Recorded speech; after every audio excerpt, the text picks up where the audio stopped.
Alhamdulillahi Rabbil Alameen, wassalatu wassalam ala nabihi wa ala alihi wa sahbihi ajma'een. Alhamdulillah, Allah has blessed us to be here for the day of Eid Al-Adha. Adha, Udhiya refers to a sacrifice. Qurbani, it means sacrifice. This Eid, it is all about a sacrifice, giving something up. We know that there's a famous saying in English that there is nothing in life for free. And Jannah also does not come for free. We have to sacrifice, give up something. And so in these 2 minutes that I will speak for, very briefly, I want to mention the voice of the voiceless. I want to dedicate this to our brothers and sisters in Gaza. And I always remind myself of the story when I wanted to get into the first line of Masjid Al-Aqsa.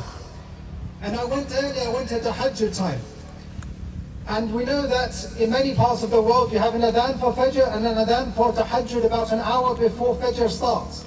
And I went there at Tahajjud time, and when I went into Masjid Al-Aqsa, the first line was completely full.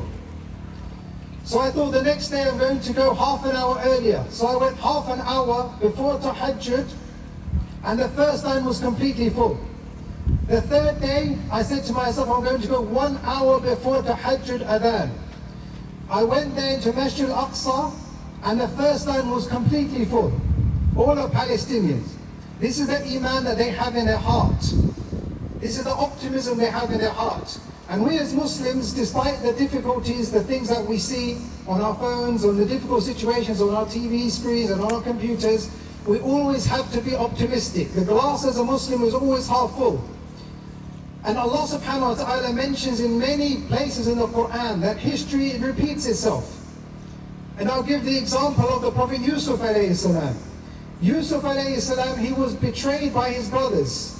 He was isolated in a well. He was imprisoned in jail. But what happened at the end was that Allah gave him ownership. He was in charge of everything in that area. And we see very similarly today, maybe our brothers and sisters, they are abandoned, they are isolated, they are also imprisoned. But the lesson Allah gives us here is that those that are oppressed, Allah will elevate them to the highest ranks of honor. Those that are oppressed, Allah will elevate them to the highest ranks of honor, just like He did for the Prophet Yusuf alayhi salam. So their dignity is not lost, but Allah is preparing them for that day. So we ask Allah subhanahu wa ta'ala that He elevates their status, that He eases all of the difficulties for all of those that are going through difficulties throughout the world.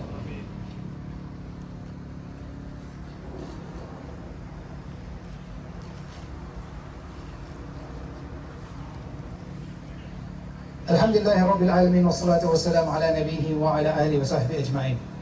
So the key point for us to remember throughout these times is that those that are oppressed, Allah will elevate their status and honor them. And a question I often get is, but when is this victory coming? We always talk about a victory, that this victory is going to come. It's been over 20 months now. And I always remind people of the example of Musa alayhi salam. Musa alayhi salam was sent as a baby to the house of Fir'aun. Imagine this, he's sent to the enemy's house. He was brought up, he was raised in the house of Fir'aun. Why? Why did Allah do that?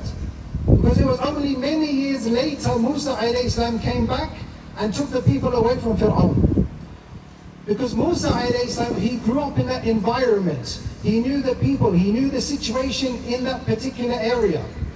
So Allah planted the seed, and that fruition of that seed came many years later.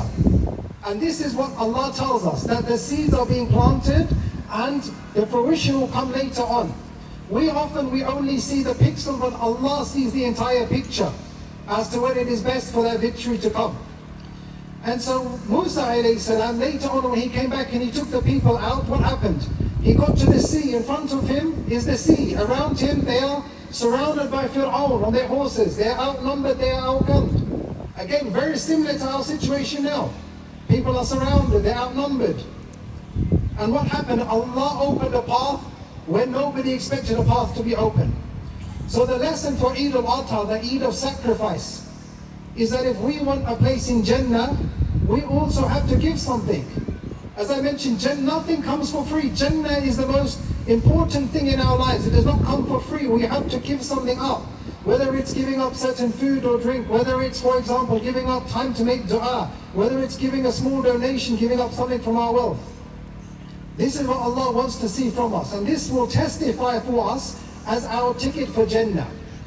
So we ask Allah subhanahu wa ta'ala that He enables us to see the victory in this life. We ask Allah subhanahu wa ta'ala that He enables us to be amongst those who have the greatest victory, which is a place in Jannah.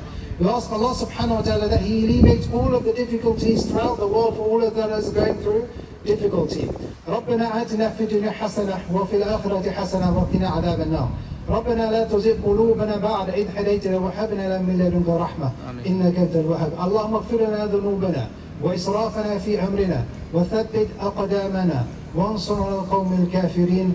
وصلى الله على نبينا محمد وعلى آله وصحبه أجمعين. تقبل الله منا ومنكم. عيد مبارك.